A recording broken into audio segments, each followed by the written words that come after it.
Pelo que a gente conseguiu analisar, toda a estratégia do Lula com essa COP30 aqui no Brasil foi atacar o presidente Donald Trump de negacionista e de tentar arrecadar alguns bilhões de dólares para investimento nas florestas aqui no Brasil. Mas parece que o tiro saiu completamente pela culatra. E quando esses estadistas do mundo inteiro veio ver de perto o que estava acontecendo, viu que o discurso é completamente diferente da prática. Porque a gente tem visto que o desmatamento, que as queimadas têm batido recorde atrás de recorde e que estão tentando aí explorar petróleo em áreas preservadas aí a todo momento. E o governo Lula, mais uma vez, não passou a mínima credibilidade para ninguém. E teve um especial que foi um chanceler alemão, que ele humilhou o Lula. A gente vai trazer essa matéria aqui, que eu garanto que vai fazer, assim, que vai fazer mais sentido você olhando de perto.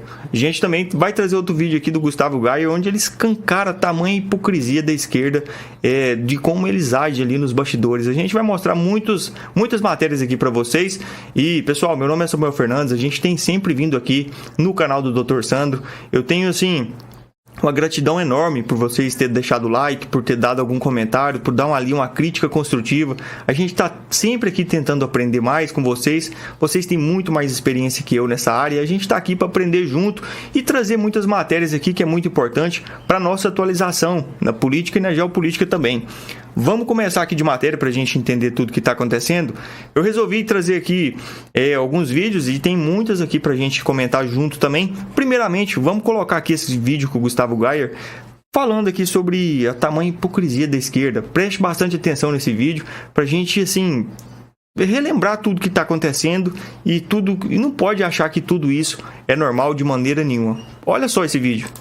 Nesse vídeo eu vou te apresentar 7 pessoas e eu peço para que você assista até o final e depois deixe nos comentários a sua opinião sobre o que fez com que elas mudassem de posicionamento tão drasticamente. Eu não tenho a menor dúvida de que houve corrupção no governo do PT. Esse é o Boulos, hoje um dos maiores defensores do PT, chefe de uma organização criminosa e alguém que regularizou a rachadinha ao defender o Janones, defensor número 1 do PT.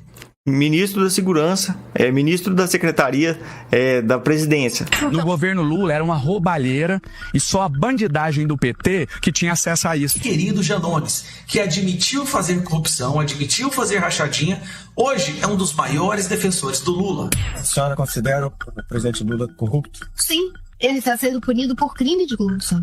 Ministra do Meio Ambiente Silva, que durante vários anos atacou o PT, atacou o Lula, disse que ele é um dos maiores corruptos do Brasil e agora ela é ministra do cara que ela dizia ser o mais corrupto do Brasil.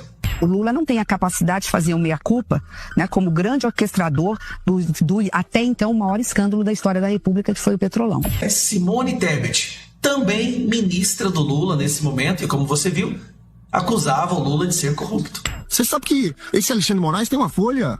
Ele não tem os predicados para ser indicado para a vaga do Supremo Tribunal Federal. Então eu espero, sinceramente, que surjam manifestos, que surjam mobilizações da sociedade civil, porque a nossa luta vai ser impedir que esse Alexandre de Moraes seja efetivado como ministro do STF. Lindenberg Faria, esse é o líder do PT na Câmara dos Deputados, um petista roxo, que lá atrás xingava e atacava o Alexandre de Moraes todos os dias e hoje é o defensor número 1 do Alexandre de Moraes.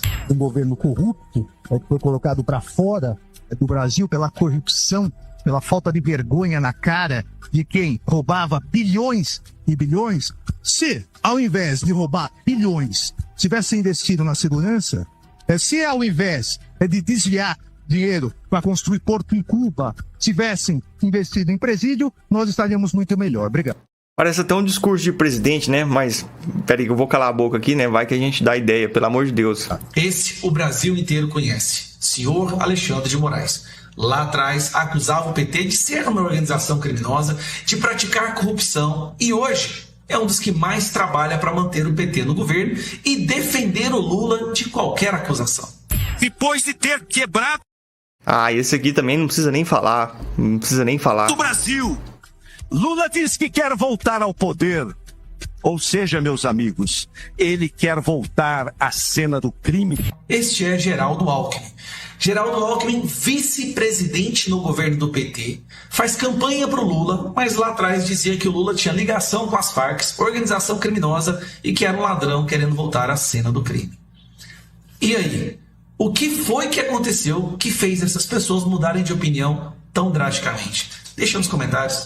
Essa aqui a gente quer saber, eu preciso saber da opinião de vocês, deixa no comentário aí, porque assim, mudou completamente, todo mundo atacou e atacou com força. A gente pode falar o que for da direita, mas se realmente aconteceu alguma coisa de uma magnitude dessa, a gente não acredita que a pessoa venha fazer isso de maneira nenhuma do outro lado. E a gente vê aí que a situação do lado da esquerda parece que é tão normal. Hoje em dia todo mundo atacou tanto aí, hoje em dia tá todo mundo aí na asinha do Lula. Mas a gente entende, a gente só não pode falar tudo que a gente pensa. Agora, vamos colocar aqui uma outra publicação para mostrar para vocês o seguinte. Antes da COP30, teve um geólogo, que era um professor lá da Universidade Federal do Pará, que ele desafiou totalmente o discurso daquele assunto climático aí que a grande mídia, que a esquerda sempre defende, que a Amazônia aqui é o pulmão do mundo e que não sei o que. Olha só o que ele disse nesse vídeo aqui, vê se assim, você analisa junto comigo e, assim, de certa forma, eu, na minha humilde opinião, eu acreditei muito no que ele disse aqui. Olha só esse discurso desse professor lá antes da COP30. Funciona e eu não tenho nem palavras para dizer o que o senhor falou aqui agora. Eu queria dar duas informações aqui para substanciar aquilo que o senhor falou, que eu acho muito importante, que é a questão da Amazônia. A superfície da Amazônia, o senhor falou números aí, reflorestamento de 9 milhões de quilômetros quadrados. Eu gostaria de dizer o seguinte, eu não sei se todos sabem porque realmente são números, e números absolutos são muito importantes, e o percentual mais ainda. A globosfera, né? O planeta todo, a globosfera, tem 570 milhões de quilômetros quadrados. Os oceanos, 360 milhões de quilômetros quadrados, e os continentes, 150 milhões de quilômetros quadrados. A Amazônia brasileira tem 5 milhões de quilômetros quadrados e a internacional 6 milhões de quilômetros quadrados. Então isso representa, a nível de superfície global do planeta, 1%. A Amazônia não muda, não equilibra, não altera, não faz nada com relação ao clima do mundo. Isso é uma grande mentira. Eu já disse antes disso, o senhor tem um grande mérito por isso. Conversando e debatendo, eu disse, olha, se o senhor for candidato, se eu tenho 1% de chance de se eleger, o que é que o senhor acha? Eu disse, tem que candidato. Quando a gente fala em termos de doença, que a queda humana é muito sensível, quer dizer que grande parte das desgraças que nós tivemos na história da humanidade foram em função de eventos naturais, globais. Né?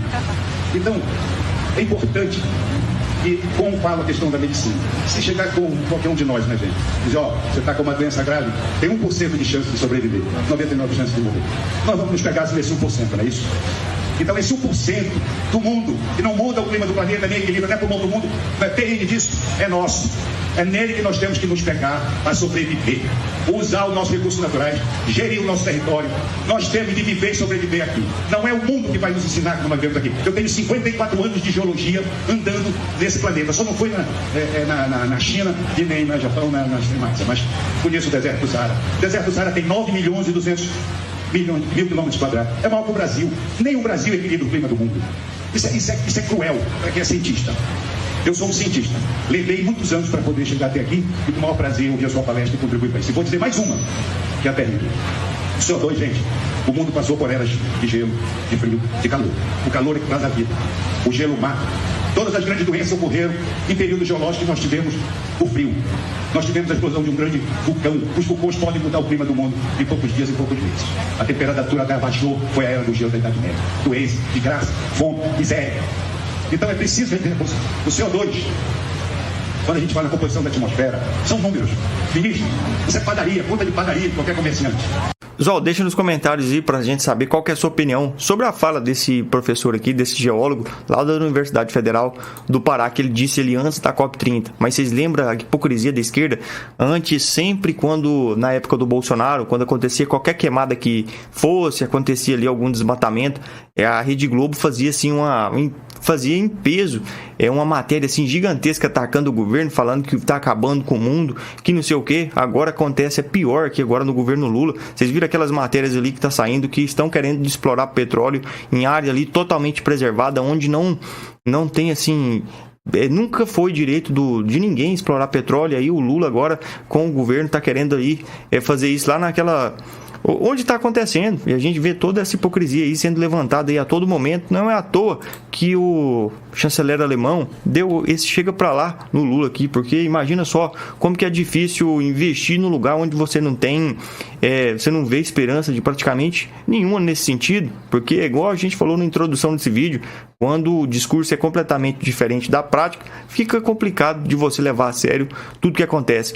Olha aqui, Publicação aqui do Bruno Zambelli, onde ele disse: mais uma vergonha, chanceler alemão deixa Brasil e afirma que não vai investir nas florestas de Lula. Olha aqui esse vídeo. O principal do UOL virou, vamos mostrar qual é a manchete neste momento, tem a ver também com a COP. A Alemanha considerou ser arriscado investir em fundo de florestas de Lula. A proposta do governo brasileiro quer coletar 125 bilhões de dólares. E agora a Alemanha, após a cúpula dos líderes que aconteceu, o chanceler alemão, o Merz, deixou o Brasil sem se comprometer com o investimento no Fundo de Florestas Tropicais para sempre. Agora, pensa bem, imagina o tanto que deve ser difícil para a Globo News, para o UOL News, que é esse canal que está transmitindo aqui essa matéria, falar sobre isso, falar que o tanto que é difícil de investir dentro do Brasil quando vocês têm um presidente da República igual o Lula. Olha só, a dificuldade da grande mídia, da imprensa, falar isso aí para o brasileiro ouvir. E de acordo com diplomatas alemães, ouvidos pela colunista que assina a reportagem aqui, a Ana Carolina Amaral, a proposta brasileira envolve muitos riscos financeiros. E aí, eles preferiram não se comprometer. Eita, é uma derrota então, hein, Josias, aí para a COP30? A gente tinha comentado já na semana passada, né, Fabíola, que a adesão a esse fundo das florestas tinha muito gogó e pouco bolso, né? Muito gogó e pouco bolso. Agora eu quero te perguntar, se você fosse algum líder de outro país do mundo que estava preocupado aí com o clima, você ia investir num país onde o Lula é o presidente, onde a gente vê tudo que vem acontecendo, onde a gente vê que o discurso é completamente diferente da prática, aí fica complicado, não é verdade? A gente não pode culpar ninguém de não querer investir aqui não. A gente tem que mudar a regra interna e preparar para as eleições do ano que vem aí, que tem possibilidade de mudar tudo no rumo aqui do nosso querido Brasil. Agora, vamos mudar aqui para essa outra notícia aqui para todo mundo entender o nível que chegou o Brasil hoje. Olha só, isso aqui é o plano da esquerda, é o plano mortal que a esquerda tem para o Brasil, que é empobrecimento em massa para tomar conta da população. Olha só, isso aqui foi uma matéria, quem trouxe foi o deputado federal Ricardo Arruda, que ele está republicando aqui do Invest Brasil. Brasil atinge marca da metade da população dependente de programas sociais como Bolsa Família. Olha só que sério isso aqui. Hoje, 7 a cada 10 brasileiros têm idade para trabalhar e estão inscritos em programas sociais. São 94 milhões de pessoas registradas no CAD único e mais da metade dependente do Bolsa Família para viver. Mesmo com o aumento das vagas formais, a maioria desses empregos paga pouco e não muda a realidade de baixa renda do país. O projeto de poder da esquerda está dando certo. Metade da população já depende do governo. Isso representa votos. O que você acha dessa situação? Deixe nos comentários. Essa aqui foi a fala aqui do deputado federal Ricardo Arruda, e realmente, pessoal, isso aqui é muito sério, porque imagina só, você tem aqui um país onde tem 215 milhões de pessoas, 94 milhões de pessoas, é praticamente exata e a metade das pessoas que dependem totalmente do governo. E quando você tem assim uma massa desse tamanho que está debaixo da mão do Estado, fica muito complicado, porque você não dá expectativa nenhuma para essas pessoas. Você prega ali que viver com aquele básico é o que tem que ser feito. Isso aí, ele acaba com a mentalidade da pessoa. E até o próprio Lula já cansou de falar, pessoas que ganham acima de R$4.000 para de votar no Lula, porque entende que realmente não precisa mais deles para nada, porque ele não prega a prosperidade para as pessoas, ele prega depender do Estado o resto da vida para continuar nesse ciclo vicioso e votando sempre na esquerda para ganhar um mísero Bolsa Família. Essa mentalidade ela tinha que ser mudada aí, porque a gente não vê que tem uma saída enquanto continuar o povo com esse pensamento, não é verdade? Quero que deixem nos comentários também. Agora, vamos passar para uma outra matéria aqui, que tem dado muito o que falar, que é esse outro companheiro aqui do Lula, que é o Gustavo Petro, que é o presidente da Colômbia. Olha só, Petro causa polêmica. O presidente da Colômbia parece alterado em evento oficial e reacende acusações de uso de drogas. Eu não sei vocês, mas só de olhar na cara de um cidadão desse aqui, a gente já faz aqui uma leitura corporal, sabe que ele não deve ter no mínimo aí uns 50 parafusos soltos. Olha só, presidente colombiano Gustavo Petro protagonizou um momento constrangedor ao aparecer visivelmente alterado durante um evento oficial, com a fala arrastada, confusão mental e até saliva escorrendo diante das câmeras. A cena, amplamente repercutida nas redes sociais, reforçou a crescente preocupação sobre o estado físico e mental do chefe de Estado, que há meses enfrenta críticas por seu comportamento errático e decisões políticas instáveis. As acusações sobre o uso de substâncias alucinogênicas voltam a ganhar forças após o episódio. O ex-chanceler Álvaro Leviat, em uma carta aberta divulgada anteriormente, já havia acusado Petro de ser dependente químico e relatado o episódio de desaparecimento durante compromissos oficiais, como uma viagem à França. Diante de novas imagens, a credibilidade e a capacidade da liderança de Petro voltam a ser seriamente questionado, ampliando a crise de confiança em seu governo. E olha só que a gente trouxe o vídeo aqui para mostrar para vocês o nível que esse cidadão tem. Y no hablo con el odio, se lo dije personalmente, hermano, vamos a la JEP ambos. Precisa de dizer muito mais? O que você acha? Será que tem que fazer aí um exame toxicológico nesse cidadão? Ou só deve ter muitos médicos aí que assistem a gente, sabe assim, certamente. Y no hablo con el odio. Só de ver. Se lo dije personalmente, hermano, vamos a la JEP ambos.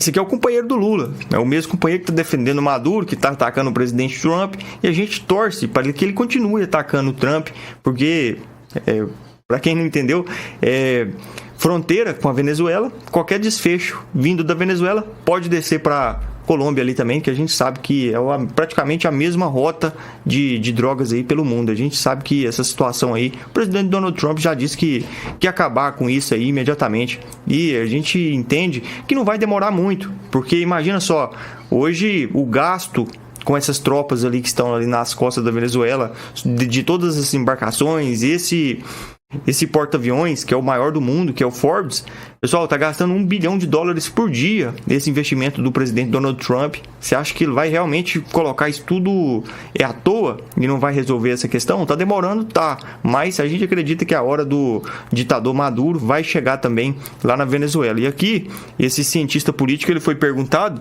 e também ele deu uma seguinte resposta. Olha só, Maduro cai antes do Natal? Essa foi a pergunta de um seguidor e aqui ele está respondendo. Olha só. Antes de eu responder, eu vou explicar o óbvio sobre a metodologia de você fazer uma previsão.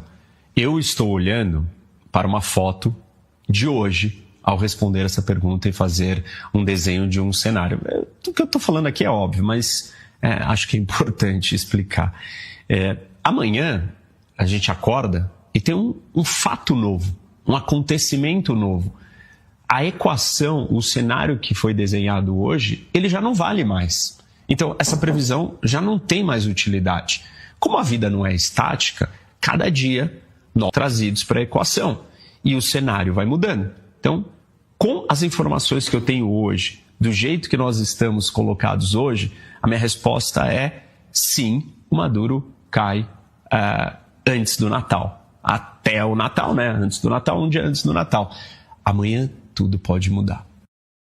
Pois bem, essa aqui é a opinião dele, mas também a gente acredita que sim, porque querendo ou não, já está praticamente desde o final de agosto, ali com toda essa pressão vindo e o Maduro falando e falando aí do presidente Donald Trump, que está só ameaçando, e a gente tem que ver alguma saída dessa situação, porque a gente acredita que a qualquer momento, depois do acontecido, se eles conseguirem ali colocar as mãos, ou de certa forma aí o Maduro tentar bater de frente com o exército norte-americano, a gente vai ver que não vai sobrar nem a tinta do bigode do Maduro, e isso vai refletir muito aqui para toda a América do Sul, porque o Lula, ele tem se colocado aí como mediador desse conflito, e a gente entende por que ele tá com tanto medo do Maduro ser pego lá pelos Estados Unidos, porque vocês lembram daquele caso do Elpolio Carvajal, que era o ex-chefe de segurança ex-chefe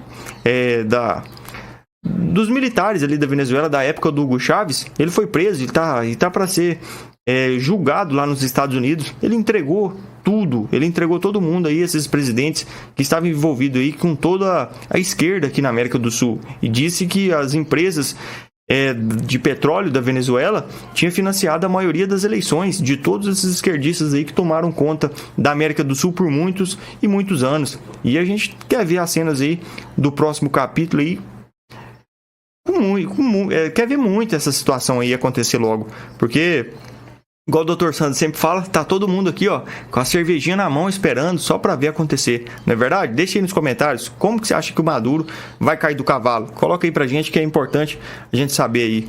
Agora, vamos colocar aqui essa outra publicação para lembrar vocês aí, todo mundo que não conseguiu acompanhar. A Rede Globo tinha colocado aqui uma especialista em segurança pública para falar daquela mega operação que aconteceu lá no Rio de Janeiro. E ela assim virou meme no Brasil inteiro, porque ela tinha sugerido para que os policiais não entrassem de fuzil mais naquelas comunidades, e sim com as pedras, talvez ali com estilingue. E agora ela está sofrendo algumas ameaças e está pedindo segurança. Vocês sabem de quem? Da polícia. Olha só essa matéria aqui da Revista Oeste. Depois de virar meme, a Jaqueline Muniz diz que sofre violência política de gênero. Ao relatar ameaças e perseguições fomentadas por que ela chama de deputados da direita, ela pediu proteção federal. A professora da Universidade Federal Fluminense, em Niterói, está amparada pelo Programa de Proteção para Defensores de Direitos Humanos do governo federal, Berenice. Ela pediu proteção federal armada? Mas para que armas? Né? Se tudo pode ser resolvido com pedras. Inclusive, tivemos uma manifestação semana passada lá no Congresso. O líder do PL, o deputado Sóstenes Cavalcante, levou uma pedra desse tamanho lá, estava desfilando com ela. Opa, deixa eu mostrar aqui, desse tamanho, não cabe na tela, gente, era bem grande mesmo. Tava desfilando lá no Salão Verde, falando, gente, arrumamos a segurança, arrumamos aqui a solução para o problema da segurança pública. Claro, tava fazendo ali uma brincadeira, né? Mas na verdade o assunto é sério. É tão sério que não deveríamos ter, né, esse tipo de análise, desqualificando o trabalho da Polícia Federal. Mas agora, né, quando ela sofre ali algumas críticas nas redes sociais, vai pedir ajuda, né, de quem? Dos policiais, do Programa de Proteção dos Direitos Humanos. E os direitos humanos, né, aqui no Brasil a gente sabe que eles estão prontos para atender qualquer pessoa. Opa, qualquer pessoa não, né? Depende de quem você defende, depende de que lado você está. Porque os presos do 8 de janeiro, que estão lá desde 2023, muitos já condenados a quase 17 anos de prisão, passaram de tudo nessas prisões, viu, gente? De ter que beber água da privada, porque não tinha água para eles nas celas. Pois bem, aí o direitos humanos, ele não entra. A gente sabe aí que esse direitos humanos, ele tinha que ser igual um dos nossos seguidores disse aqui, tem que ser o direito dos manos, porque a situação ela é muito mais favorável pro lado do bandido do que do lado da população de bem.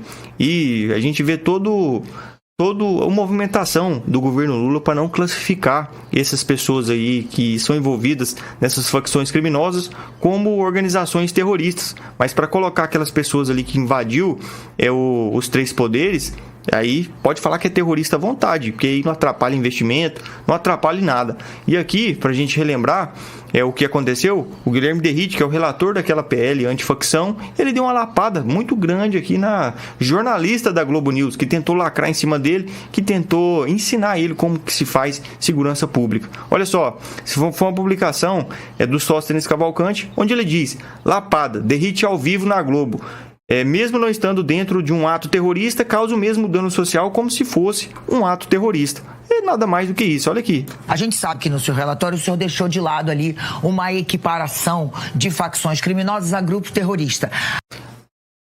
Todo mundo entendeu bem. A extrema esquerda está tentando passar isso para o Brasil inteiro, que ele vai realmente colocar facções como organizações terroristas, mas não é. É uma mudança no trecho da lei antiterrorismo que equipara, não é totalmente igual, mas equipara sim, para colocar a devida pressão do Estado em cima desses grupos aí que arrebenta com o cidadão de bem do país. A minha pergunta é: por que então não apenas endurecer as penas dentro da própria lei das organizações criminosas? Por que mexer na lei antiterrorismo? Uma excelente pergunta também, porque eu pergunto para vocês, e vão pegar um caso prático que nós tivemos um pouco antes da nossa gestão, final do ano de 2022, lá em Araçatuba. Inclusive, essa é uma tipificação penal que consta no artigo 2A, dentro da Lei 13.260, a Lei Antiterrorismo, que mais de 20 indivíduos alugaram 10 veículos blindados, fuzis 762, mais de 100 quilos de explosivos. Eles explodiram várias agências bancárias, atiraram em policiais, feriram policiais, fizeram com que membros da população, sociedade civil, eles utilizaram como barreira humana para que eles pudessem avançar no território. Foi uma cena literalmente de guerra, e que no dia seguinte, as aulas de todas as escolas na cidade de Araçatuba foram suspensas. Por que eu estou pegando esse fato específico? Porque isso levou um pânico na sociedade local, na cidade de Araçatuba, no estado e até mesmo no Brasil, porque isso foi amplamente divulgado. Então, eu estou fazendo uma equiparação por lesividade. O que isso significa? Que mesmo não sendo considerado um ato terrorista, porque terrorismo no Brasil, de acordo com a Lei 13.260, tem que ser praticado em razão de xenofobia, etnia, raça, religião. Terrorismo no Brasil é você pinchar, é você pintar uma estátua ali com batom, é você quebrar um relógio, é você sentar na cadeira do presidente. É isso que é terrorismo aqui no Brasil, é você quebrar uma vidraça, isso aí é terrorismo. Agora você fazer tudo que essas facções faz e não ser pelo menos aí equiparado, isso aí tá de sacanagem, não é verdade?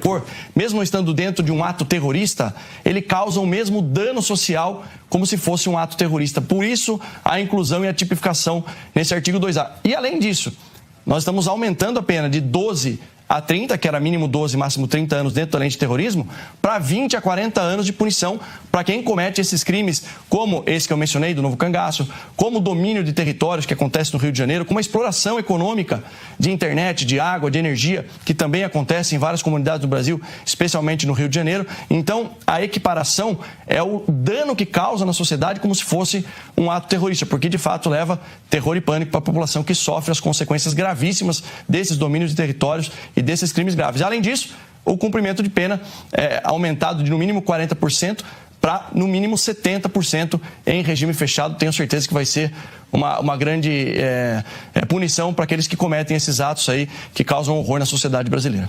Pois bem, vai falar mais o quê? Será que ela conseguiu responder depois dessa lavada de alma que ele deu aqui na população brasileira? Ou não?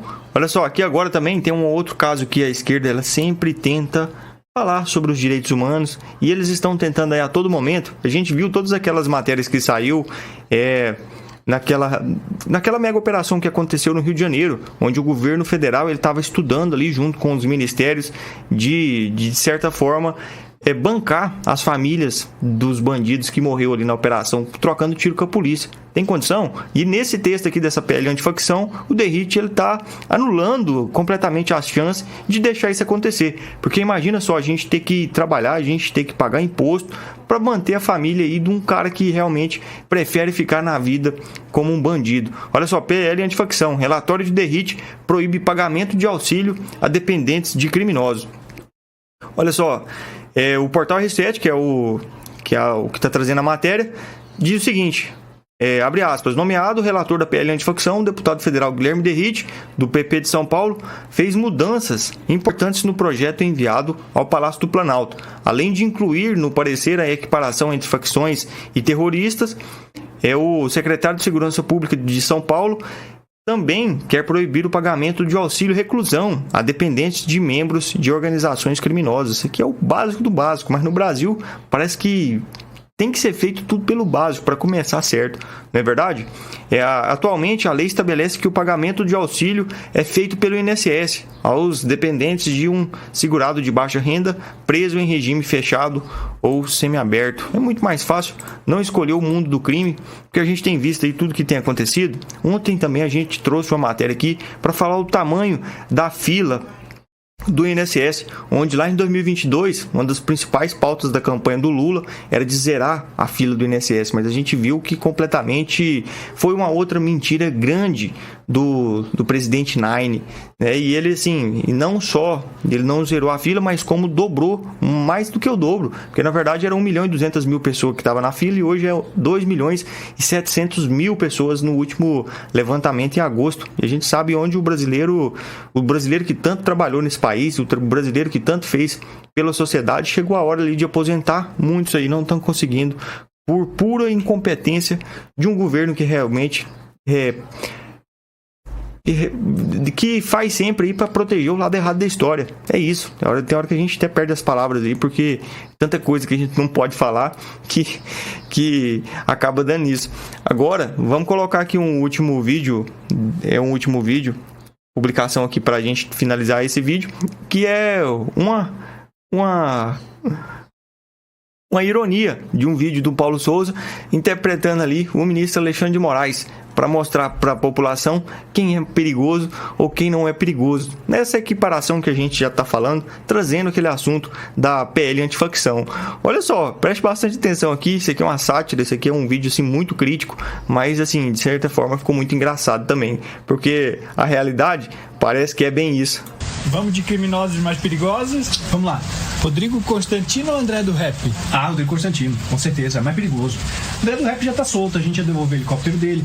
Traficante, comando vermelho? Sim, mas não faz jornalismo independente, que é chato, que eu não gosto. Rodrigo Constantino. Rodrigo Constantino ou Alan dos Santos?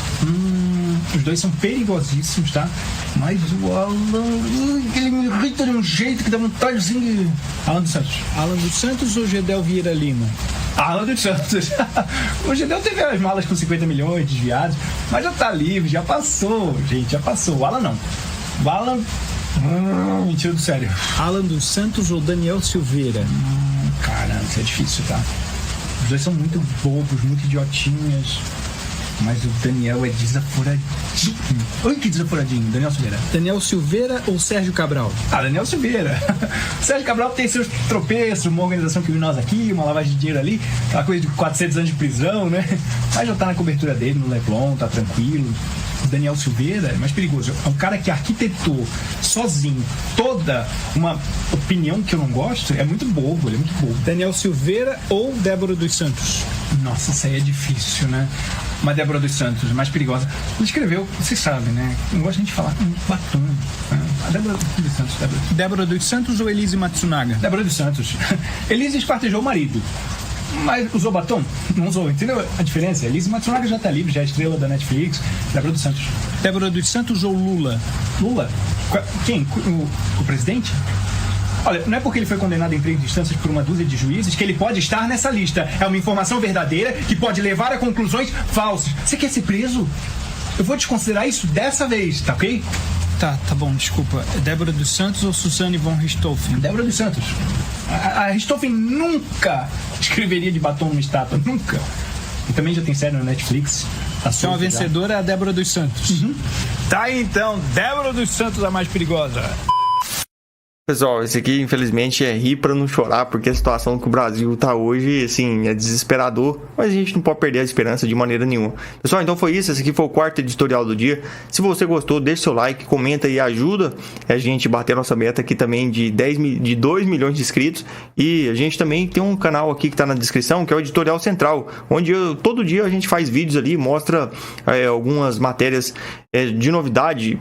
E assim, a gente tá sempre aqui querendo trazer a melhor informação e mais precisa para você, sem nenhum tipo de fake news, porque é sempre matéria aqui que a gente mostra a fonte e para todo mundo ficar muito bem informado. Pessoal, então foi isso.